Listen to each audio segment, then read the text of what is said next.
Bonjour à toutes, bonjour à tous, je suis ravi de vous retrouver pour un nouveau numéro d'épisode suivant, votre émission sur Tech & Co dédiée à l'actu des plateformes de streaming et aux sorties, aux séries qui sortent dessus. Et il se trouve qu'il y a une nouvelle plateforme qui est accessible, avoir encore plus de choix maintenant pour ce qu'on va regarder. Sauf que cette plateforme, elle est gratuite puisque c'est celle de M6 et ça s'appelle M6+. Ouais, ils ne sont pas allés chercher bien loin. Plateforme de streaming qui va remplacer à terme Sisplay, le site de replay de la chaîne. Alors que propose M6+, que cherche la chaîne avec ce lancement? On va en parler en grande partie dans cette émission et puis on va aussi en fin d'émission vous donner un mot de l'offre de Canal+ qui s'est lancée justement aujourd'hui, une offre de streaming également qui s'appelle TV+. Là aussi, visiblement, le plus est devenu obligatoire dans les offres de streaming. On va vous parler de ces deux offres qui se lancent. Pour décrypter tout ça, j'ai deux invités avec moi en plateau. Tout d'abord, Alexandre Letraine. Salut Alexandre. Salut Clément. Journaliste spécialiste des séries, de la télé, animateur de l'émission de la loi des séries sur VL Média, c'est ça? Exactement. Et puis fin connaisseur effectivement de tout ce qui est l'audiovisuel français. On essaye. Et puis en face de toi, il y a Philippe Bailly. Bonjour Philippe. Bonjour Clément. Philippe, président du cabinet NPA Conseil, spécialiste du secteur des médias globalement. Depuis que l'histoire existe. Avant même que le streaming s'appelle le streaming, tout ça. On a parlé la semaine dernière, finalement le streaming c'est de la télé un peu refaite avec d'autres sauces. On va en parler aujourd'hui. C'est le début de notre débat de la semaine.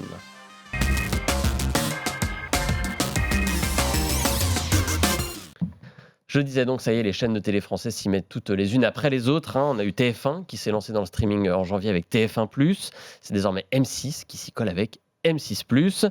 Une promesse similaire, globalement. Je vais essayer de la résumer rapidement, on va rentrer dans le détail. Mais l'idée, c'est de retrouver sur le site et l'appli de M6+, énormément de contenu des chaînes du groupe M6, pas que M6, il y a aussi W9, d'autres chaînes, etc. Le tout au même endroit, sans les contraintes forcément temporelles du replay qu'on connaissait jusque-là, et quelques exclusivités quand même pour essayer d'appâter le chaland. M6 avance le chiffre de 30 000 heures de contenu disponible, alors d'ici peu, pas exactement au lancement, mais en tout cas ça va arriver, dont 10 000 exclusives. Bon, ça c'est des chiffres qui disent pas grand-chose quand on les dit comme ça, qu'il y a le temps de regarder 30 000 heures. Mais il y a quoi derrière ce chiffre concrètement, Alexandre ? Essentiellement, il y a beaucoup d'émissions de flux qui sont proposées en avant-première. Il y a quelques petits programmes de fiction, puisque là, ils ont lancé Les Espions de la Terreur, qui est une série qu'ils attendent depuis très longtemps, qui est proposée en lancement. Il va y avoir celle avec Eric Cantona, Murder Club, qui va arriver à la fin du mois. Voilà. Mais essentiellement, derrière ce flux important, il y a énormément de programmes de télévision, de flux. La fiction, il y a quelques petites séries inédites, mais enfin, il n'y a pas de quoi se satisfaire du lancement d'une plateforme. Non, l'idée c'est de faire passer progressivement dans le langage commun que la plateforme n'est plus une plateforme de replay, c'est-à-dire celle sur laquelle on va consommer ce qu'on n'a pas vu à la télévision, mais une plateforme de streaming, c'est-à-dire l'endroit où on va directement pour voir les programmes, les séries ou les émissions qu'on a envie de voir. Philippe, c'est obligatoire aujourd'hui pour une chaîne de télé d'avoir une plateforme non plus de replay, mais de streaming? Oui, la différence entre le replay et le streaming, c'est effectivement la différence entre le rattrapage, simplement le service, le coup de main, et le service qu'on choisit en première intention parce qu'il y a davantage de contenu, parce qu'on les a pendant plus longtemps, et parce qu'on a des attributs, des fonctionnalités particulières. Alors TF1 lancera en fin de semaine ce qu'ils appellent synchro, la possibilité d'avoir des recommandations qui pourraient nous plaire à tous les trois et pas simplement les uns à côté des autres, de la même manière qu'M6 a lancé et utilise l'IA pour faire des recommandations plus pertinentes. Donc, encore une fois, c'est plus simplement un service de rattrapage, c'est quelque chose qui est complètement inscrit comme première destination dans le parcours audiovisuel le matin, le soir, enfin bref, quand on choisit ce qu'on va regarder. Pour le consommateur de télévision lambda, ce lancement Sisplay, M6+, il faut quand même convaincre qu'il y a une différence. Est-ce que c'est important d'avoir des exclusivités quand même, peut-être de se dire que c'est pas juste de retrouver, certes avec des contraintes différentes, son Top Chef, son Mario au premier regard non, il faut quand même d'autres choses, non ? Alors c'est un peu le paradoxe des plateformes, c'est-à-dire que oui, il faut, parce qu'en termes de communication, vous pouvez pas communiquer sur le fait que vous avez l'intégrale des 22 premières saisons de Pokémon ou les 4 saisons de Lois et Clark pour faire valoir ce que vous êtes. Et en même temps, on se rend compte sur les plateformes de streaming que ce qui attire beaucoup de gens, c'est aussi le programme de catalogue, c'est-à-dire des choses qui sont plus anciens. On voit que par exemple sur Netflix, les rediffusions de Friends ou de vieilles sitcoms comme ça fonctionnent très très bien. Donc en fait, c'est un espèce de paradoxe.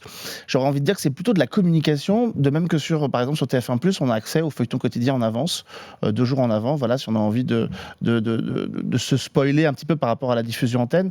Donc c'est un doux mélange, un peu un numéro d'équilibriste pour les chaînes, et notamment pour la communication des chaînes. Si on regarde les exclus qui sont déjà annoncés, il n'y en a pas beaucoup. Tu disais, il y a les Espions de la Terreur, donc série dont on va reparler à la fin, donc on va pas trop en dire pour l'instant. Il y a une nouvelle série Zorro. Qui devrait arriver sur W9, si je me trompe pas. Qui est une série espagnole. Qui n'est pas celle la série avec Jean Dujardin qui va arriver, donc c'est pas non plus la série Zorro qu'on attendait. Et il y a, donc il nous annonce une télé-réalité autour du MMA aussi, donc combat. C'est très à la mode en ce moment, ça peut attirer un public peut-être plus jeune. Et puis un JT décalé créé avec le Gorafi. Est-ce que tout ça, c'est des éléments qui peuvent séduire un public? Est-ce que ça fait une offre, ça, de lancement? Mais si je peux me permettre, Clément, la course aux exclus, je pense que c'est un faux sujet et un faux débat. Pourquoi? Parce que la télévision, les chaînes de télé, pour le coup, elles proposent tous les jours de nouveaux programmes, des programmes inédits. C'est presque leur vocation et leur essence. D'une certaine manière, qu'ils soient exclusifs ou qu'ils ne soient pas exclusifs sur la plateforme, on s'en fiche. Alors, on a envie soit de regarder des programmes nouveaux, soit effectivement parfois de se replonger dans des classiques, de la nostalgie, des classiques, ou bien quand une nouveauté est arrivée, une nouvelle saison de série en particulier, de pouvoir revenir en arrière et regarder les saisons qui ont précédé. Tout ça, ça construit une promesse dans laquelle il y a à la fois effectivement donc de la nouveauté, de la profondeur et puis du doudou, ou de l'effet Madeleine. Et puis encore une fois, le fait de mettre des programmes de manière exclusive sur la plateforme, ça me paraît pas un must. En revanche, ce que les chaînes commencent à utiliser plus systématiquement, c'est l'avant-première. Ouais. Ce que tu disais, le fait de pouvoir regarder avec 24-48 heures d'avance par rapport à la diffusion linéaire, une nouvelle saison, 2 nouveaux épisodes de série, ça voilà, c'est une arme qui commence à utiliser et qui, à partir du mois de juillet d'ailleurs, sera comptabilisée dans les audiences de médiamétrie. Le paradoxe, c'est jusque-là, ça l'était pas. Mais encore une fois, les exclus, je pense pas que ça soit un sujet. J'ai juste oublié un point tout à l'heure. Quand je parlais de la vocation de ces plateformes, c'est aussi le fait d'aller au-devant du téléspectateur, en étant massivement disponible sur les Smart TV, sur les box de type Apple TV, les clés du type Chromecast, etc. Alors que jusque-là, les chaînes étaient un peu restées tankées, entre guillemets, dans les box des opérateurs. Donc il y a aussi cet aspect, aller au-devant du public, là où il est, pour être sûr de figurer dans son éventail de choix du soir au moment où il va allumer sa télé. Effectivement, on regarde plus du tout la télé de la même façon. Et puis dans le volume, on parlait tout à l'heure du volume d'heures impressionnants qui sont lancés. Il ne faut pas oublier non plus que quand vous chargez, par exemple, dans TV+, ou dans M6+, ou dans TF1+, 10 saisons d'un coup d'une télé-réalité, vous augmentez en replay, vous augmentez forcément de facto ce volume. Donc on a l'impression qu'il y a énormément de choses qui sont proposées, mais en réalité, par exemple, sur TF1+, vous avez déjà 10 saisons de Secret Story qui sont lancées, les quotidiennes et les primes. Donc d'un seul coup, le volume de programme augmente de facto. Regroupe ça. Et effectivement, c'est intéressant, la télé-réalité, le divertissement. C'est aussi peut-être la force d'M6 dans ce catalogue, puisque c'est effectivement des programmes qui, en avant-première, peuvent intéresser les gens. On aura peut-être tous envie d'être celui qui regarde Top Chef un jour avant, qui regarde Mario Premier Regard. C'est quand même une télé-réalité qui provoque beaucoup d'engagement sur les réseaux sociaux, beaucoup de récaps aussi, de choses comme ça. Donc potentiellement, il est peut-être là l'intérêt effectivement avec ce replay qui est accessible aussi plus longtemps que sur une plateforme classique. Et puis peut-être un mot sur le sport, puisque M6 sera le codiffuseur de l'Euro de foot qui va arriver. Forcément, on imagine que ce lancement à un mois de l'Euro, ils vont l'utiliser, cette plateforme, pour des contenus, on imagine, et ça va être la force de ce lancement. Ils vont certainement l'utiliser, d'autant que dans le sport, ils ont déjà les droits de la NFL en France. Alors, ce n'est pas des droits majeurs, donc le championnat de foot américain, ce n'est pas ce qui fait se relever les Français en masse au milieu de la nuit. Généralement, la diffusion du Super Bowl, ça fait un petit 300 000 téléspectateurs. Mais donc, en tout cas, ça veut dire qu'ils maîtrisent déjà le streaming, la mise en image et la mise en streaming du sport. Effectivement, sur l'Euro, ils vont certainement d'autant plus l'utiliser que le sport en streaming, c'est en train de devenir un petit peu la nouvelle frontière, enfin, le grand horizon du moment. Aux États-Unis, Netflix a acheté pour la première fois des droits d'une compétition majeure, et en l'occurrence, d'ailleurs, c'est des droits de la NFL. Warner Bros, donc Warner, Disney et Fox sont en train de s'associer pour lancer à la rentrée une plateforme dédiée au sport qui rassemblera l'ensemble de leurs droits, et là c'est colossal, et qui s'appellera Venue Sport. Enfin bref, le sport, ça a l'air d'être aujourd'hui le nouvel hotspot en termes de streaming. Parce qu'on pensait que les plateformes ne toucheraient jamais, et finalement, on voit bien qu'elles retournent encore une fois dans les recettes de la télé, et que le sport peut être un... Et en matière de fiction, ce qui est intéressant, c'est que les plateformes se mettent à utiliser un format qu'on ne pensait pas qu'elles utiliseraient. Je crois qu'on en parlait la dernière fois que je suis venu. C'est le feuilleton quotidien. Ouais. Disney Plus a annoncé qu'ils allaient acheter un format espagnol qui est fait par une équipe qui est spécialisée là-dedans. On voit que France Télé a essayé avec Déter, et puis qui sont malheureusement un petit peu plantés en termes d'audience. Et aux États-Unis, on a le cas de Peacock qui est la plateforme d'Universal, qui a acheté un grand soap qui existe depuis 60 ans et qui l'ont rapatrié sur leur plateforme parce qu'ils se sont rendus compte que le public était prêt à suivre. Et donc, je pense que la prochaine étape, ça va être de voir ces plateformes de streaming. On le voit, TF1+, par exemple, cartonne avec la reprise de Plus belle la vie sur son antenne. Et c'est d'ailleurs un argument de communication, comme le rappelait tout à l'heure Philippe, des audiences pour se dire, oui, alors peut-être que sur TF1 à 13h40, on ne fait pas 2 millions. Par contre, quand on ajoute et qu'on agrège toutes ces audiences-là, on arrive à un véritable succès pour le retour de la série. Mais c'est un peu plus qu'une histoire de com, d'ailleurs. Aujourd'hui, les gros programmes, les grosses fictions du HPI ou du feuilleton quotidien, ça fait 30% de son audience en streaming. Donc on est vraiment maintenant dans une réalité massive. Quand TF1 dit qu'ils ont 4 millions d'utilisateurs quotidiens de TF1+, et pas loin de 25 millions dans le mois, on n'est plus du tout dans l'épaisseur du trait. Maintenant, on est vraiment dans des consommations massives. Je voulais qu'on parle de la com, justement, de ce lancement d'M6+. Il y a beaucoup d'affiches qu'on voit un peu partout avec ce slogan « Streamer, économiser » qui s'affiche à côté avec un comparatif des premiers prix des plateformes américaines, donc qui sont à partir de 5,99 €, 7 €, etc. sur les plateformes. Et à côté, l'offre à 0 € de M6+. Comme si M6+ voulait un peu convaincre les gens de se désabonner des plateformes américaines pour venir chez M6+. Mais c'est pas vraiment la même concurrence, non? Ils jouent pas sur le même tableau, si? Non, mais je pense qu'on est un peu dans la même histoire que l'utilisation du plus. Au départ, le plus, c'était un suffixe des plateformes payantes, Disney+, Paramount+, etc. TF1 a été le premier à l'utiliser, donc avec TF1+, M6 aujourd'hui. Et au moment du lancement de TF1+, Rodolphe Velmer expliquait que le suffixe, en fait, il sert à la fois à donner un sentiment de premium, et donc le fait que la plateforme est premium par son volume, par les contenus qu'elle propose, etc., tout ce dont on a parlé, mais qu'en plus, c'est gratuit. Et là, je dirais, M6 est allé au bout de la démonstration en faisant carrément une pub comparative à la façon dont la grande distribution parfois communique. Sachant qu'il y a quand même chez eux une offre sans pub, payante, là pour le coup, 4,99 € par mois, c'est le même prix qui s'appelle M6+ Max, c'est le même prix que TF1+ Max, qui est la version sans pub de TF1+. Est-ce que les gens qui regardent M6, et donc qui ne payent pas, qui voient les pubs, vont aller payer pour une offre M6+? C'est une vraie bonne question, mais il n'y a pas de raison. Par exemple, qu'ils n'y aillent pas. Je veux dire, ils ont une offre. Ça ne sera pas la majorité. Parce que on l'avait vu avec Salto quand Salto a été lancé. Ce qu'il faut faire accepter aux gens, c'est l'idée de se dire, est-ce que je vais payer pour aller avoir un contenu que j'ai gratuitement potentiellement sur M6. Donc c'est cette espèce de... Est-ce que 4,99 € en gros, ça justifie de le payer pour supprimer la publicité? Moi je pense que dans la majorité des cas, non.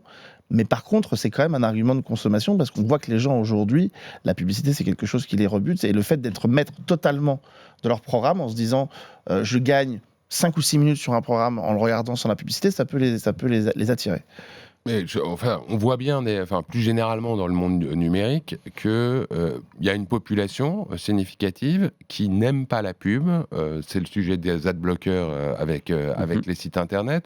Là, dans le cas du streaming, il y a effectivement sans doute les mêmes, peut-être d'autres, enfin en tout cas qui n'ont pas envie de voir de la pub, peut-être pour gagner du temps effectivement, ou parce que c'est une question de principe. Je dirais, à partir du moment où il est possible de leur proposer un choix, la possibilité d'un service sans pub, pourquoi ne pas le proposer? Et je te rejoins, ça ça ne récoltera pas des millions d'abonnés. Mais encore une fois, c'est juste un service, une option supplémentaire qui est proposée. Est-ce que ça permet quand même, par contre, de regarder des programmes qui ne sont pas sur l'offre gratuite? Je pense par exemple à TF1+, HPI. Si les 4 épisodes de la saison en cours sont déjà disponibles sur TF1+, quand vous payez, par contre, ils n'y sont pas quand vous ne payez pas. Donc il y a quand même cette espèce de plus-value qui n'est pas que la publicité. Avantages, oui, sinon ce serait un peu trop léger. Je voulais qu'on termine ce débat avec une annonce qui est tombée ce matin, une autre plateforme qui se lance, alors qu'il y a un modèle différent, puisque donc c'est Canal+, cette fois, qui lance une offre de streaming qui s'appelle TV+, et qui donne accès, alors là, il n'y a pas d'offre gratuite, c'est directement payant, c'est 2 € par mois, et vous avez plus de 80 chaînes, je crois, TV, en live et en replay, des chaînes digitales aussi, Click TV notamment, le Jamel Comedy Club aussi, et puis un assortiment de contenu Canal+, séries, films, documentaires, pas grand-chose, mais qui une promesse d'être enrichi régulièrement avec des nouveautés. Alors pour l'instant, au lancement, j'ai vu qu'on parlait de la saison 1 de Baron Noir, qui commence un peu à dater, mais qui reste quelque chose d'assez reconnu en tout cas, mais qui ne l'a pas encore vu, bonne question. Et puis un docu sur Kylian Mbappé, notamment les docu-sports de Canal qui sont assez réputés. Philippe, c'est quoi l'intérêt d'une telle offre pour Canal+, qui a déjà beaucoup d'offres différentes dans son bouquet? Alors l'intérêt d'abord, c'est de remplir un angle mort, c'est celui de la TNT sur les téléconnectés. Aujourd'hui, les seules possibilités que vous avez de regarder les chaînes de la TNT sur les Smart TV, c'est de jongler, c'est de passer de l'appli TF1+, à l'appli M6+, puis à l'appli France.tv, etc. C'est long, c'est barbant, c'est compliqué.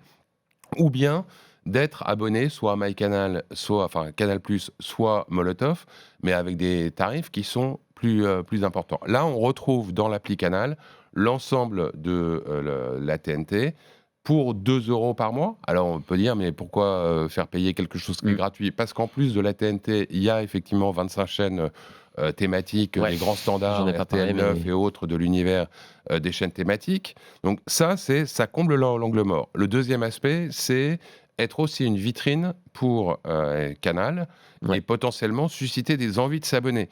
Et quand on propose non seulement la première saison de Baron Noir, mais ce qui est annoncé, c'est pas la première saison, par exemple, de Tokyo Vice, qui est vraiment une des saisons importantes, une des séries importantes du moment, d'aller la voir gratuitement ou quasi gratuitement, donc 2 € par mois.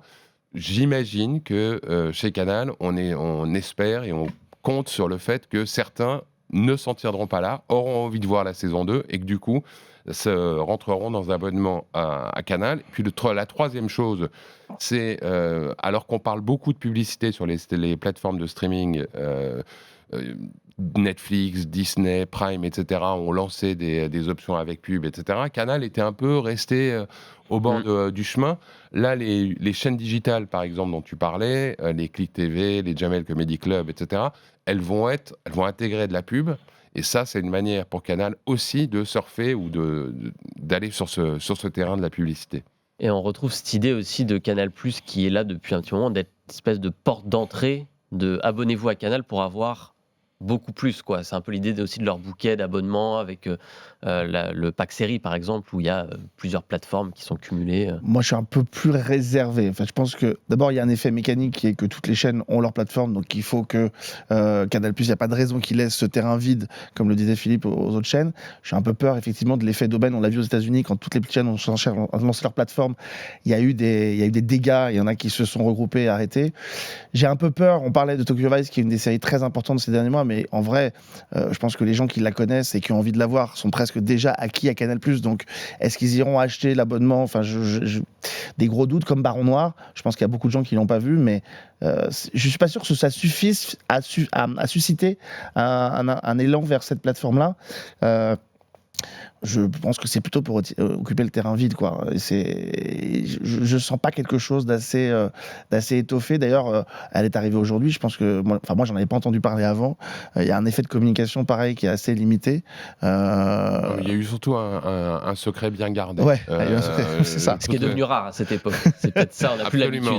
Mais je pense qu'on n'en a pas parlé, mais parce que Canal a fait en sorte qu'on n'en parle pas et de pouvoir sortir l'info ce matin dans le Figaro. et C'est vrai. avec un effet de blast entre guillemets qui fait qu'on en parle maintenant d'ailleurs. Ouais. Eh bien, en tout cas, on va suivre le lancement de ces quasiment simultané de ces deux plateformes, M6+ d'un côté, TV+ de l'autre, M6 contre Canal, TF1 avait 6 mois d'avance. On va voir où ce petit monde en est dans quelques mois. Et puis, on essaiera de voir comment ils s'y retrouvent face aux plateformes américaines qui, elles, sont là depuis un peu plus Soyons longtemps. juste, le premier a quand même été, je crois, de mémoire Arte, Tout à fait. avec Arte.tv qui était Arte.tv. lancé depuis très longtemps. C'est exact. Voilà. 2007 ou 2008. Ouais. C'est Et qui n'ont pas de plus, précurseur. mais qui sont déjà là. C'est vrai. En fait, c'est juste un plus. Il faut juste mettre un plus partout. C'est ça. Le jour où Arte Plus se lance, peut-être qu'ils seront. Tout le monde regardera enfin Arte. Au lieu de dire qu'ils regardent Arte, ils le feront peut-être vraiment. Et on n'arrête pas de le dire dans cette émission, il faut regarder Arte.tv. On va parler maintenant de ce qu'il y a sur ces plateformes, puisque vous avez l'habitude, c'est nos recos de la semaine.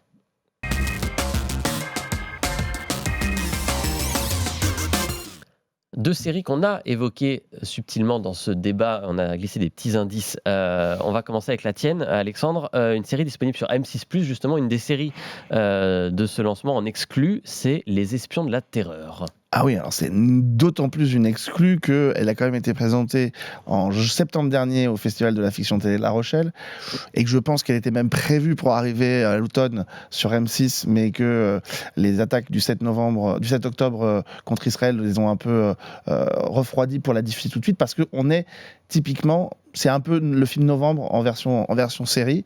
C'est une série qui est assez remarquable, elle est faite par l'équipe qui a fait Le Village français, Ouais. et c'est la traque des auteurs des attentats du 13 novembre, qui va, je crois, un peu plus loin que d'ailleurs que le film Novembre, puisqu'elle va jusqu'à l'élimination du commanditaire un an plus tard par les services secrets. Et on va suivre les différentes branches des services secrets, des services de renseignement qui essayent de traquer effectivement tous ces commanditaires et tous ces terrains opérants. Ça commence un petit peu en avant des attentats, où on sent que quelque chose frémit, et ça se termine à la fin de l'élimination. Moi, j'ai trouvé que c'était une série absolument remarquable et qui fait passer M6 dans une autre dimension, c'est-à-dire plus proche des séries comme Canal. Je trouve qu'elle a un petit côté engrenage quand on la regarde. D'ailleurs, il y a beaucoup de figures de la série Engrenage de Canal+. Fleur Geffrier, notamment, qui porte le rôle principal, est absolument phénoménale. Moi, je trouve que c'est une excellente série qui mélange la réalité et la fiction. Et je conseille vraiment à tout le monde de la regarder. Il y a 4 épisodes.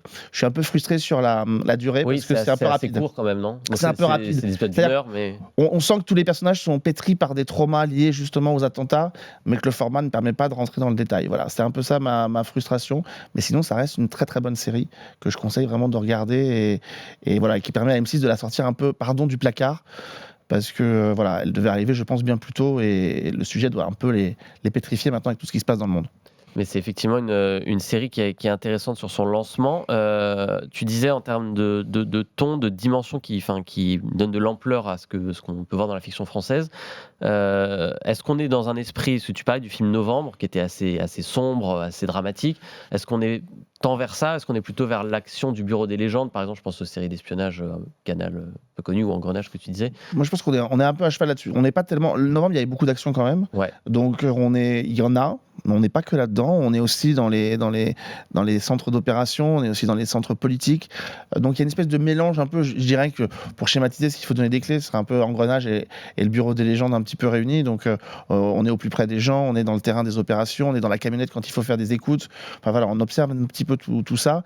Je ne sais pas si ça change par rapport à ce que fait la fiction française. En tout cas, ça change par rapport à l'image qu'on pourrait avoir d'une fiction comme celle d'M6, qui a du mal à trouver son identité en termes de série française, qui a vraiment du mal, et qui a quelque chose d'assez sombre, d'assez adulte, qui la rapproche plus des séries de Canal ou de France Télévisions, plutôt que d'une fiction de série de chaîne commerciale comme M6. On attendrait plutôt une efficacité. Voilà. Plutôt des bonnes références, tout ça. Donc ça s'appelle Les Espions de la Terreur, série en 4 épisodes, assez courte. Donc bon, c'est pour les gens qui n'ont pas trop de temps, c'est parfait. C'est parfait. Et c'est donc à voir sur M6+, en exclusivité, probablement du coup en clair, un peu plus tard, de ce que j'ai compris sur le lancement. Moi, j'imagine au mois de novembre, au moment des commémorations des attentats. Probablement. Philippe, deuxième reco de la semaine, une série qu'on pourra peut-être voir sur TV+, bientôt, mais pour l'instant il n'y a que la saison 1, parce que c'est Tokyo Vice, donc qui est utilisé comme produit d'appel par Canal pour son lancement de TV+, sauf que la saison 2, elle est déjà sortie, et elle est sur MyCanal, et tu l'as bien aimé cette saison 2. J'ai bien aimé les 2 saisons. J'étais extrêmement frustré à la fin de la première. Donc, c'est presque un conseil à ceux qui ne voudraient définitivement pas s'abonner à Canal de ne pas regarder la saison 1 de Tokyo Vice de manière gratuite ou sur TV+, parce qu'on est au comble de la frustration quand la première saison s'arrête. Donc, c'est une histoire au départ dans laquelle il y a des gangsters, il y a des médias, il y a des hommes politiques à la moralité, on va dire, douteuse, ou avec des jeux d'influence douteux. Donc jusque-là, c'est relativement classique, sauf que ça se passe à Tokyo. Sauf que, donc, on voit Tokyo, qui est une ville formidable. Sauf que celui qui mène l'enquête, ou un des protagonistes principaux, c'est un jeune journaliste américain, beau gosse d'un côté, mais qui se heurte quand même à une sorte de réticence, pour pas dire plus, de son environnement japonais à l'intégrer aux équipes, à l'environnement plus globalement, et qui a chez les policiers de la même manière, désintègre ceux qui le sont moins, etc. En tout cas, à la fin, ça fait un cocktail extrêmement efficace. Oui, et surtout, j'ai oublié le mot-clé, Yakuza, qui est quand même autour duquel il y a un maximum de fantasmes. Ouais. À la fin, ça construit 2 saisons extrêmement efficaces. Et à l'inverse de ce que je disais pour la saison 1, quand on arrive à la fin de la saison 2, on voit une possibilité de rebond vers une saison 3, mais en tout cas, là, il n'y a plus de frustration. L'histoire a été bouclée et on en sort content. Ça, c'est plutôt une bonne chose C'est aussi. 2 pour les fois gens 8 qui- épisodes. Ouais. Tout à fait. Et notez que c'est une histoire vraie, ces 2 saisons, puisque c'est l'histoire, c'était un livre à la base d'un journaliste qui raconte sa vie, effectivement, au Japon et qui a vécu des choses pas banales. L'Américain en question, ne venant pas de la côte Est, un télo de New York ou à l'opposé d'Hollywood, lui, c'est pas un redneck, mais enfin, il vient du pays des rednecks, quoi. Tout à fait. Et effectivement, l'histoire est assez incroyable. Je vous invite effectivement à regarder Tokyo Vice, à lire le livre aussi, pourquoi pas. Un clin d'œil dans le titre à Miami Vice, Exactement. la série de Michael Mann de Tout à flic fait, à qui était un peu Miami. ma seule frustration sur cette série, sur ce livre. Je trouvais que le titre était trop facile, presque. Que, c'était finalement. C'était une volonté, oui. Mais bon, ça parle à tout le monde. Quand on dit Miami Vice, effectivement, la référence est connue. Donc Tokyo Vice, il y a 2 saisons complètes à voir sur MyCanal. Merci Alexandre, merci Philippe d'avoir été là. C'est la fin de cette émission. Vous pouvez évidemment la revoir si vous avez raté une partie sur le site de Tech & Co, sur YouTube en replay et puis en podcast sur toutes les plateformes d'écoute. Vous avez l'habitude. Et moi, je vous dis à la semaine prochaine pour un nouveau numéro.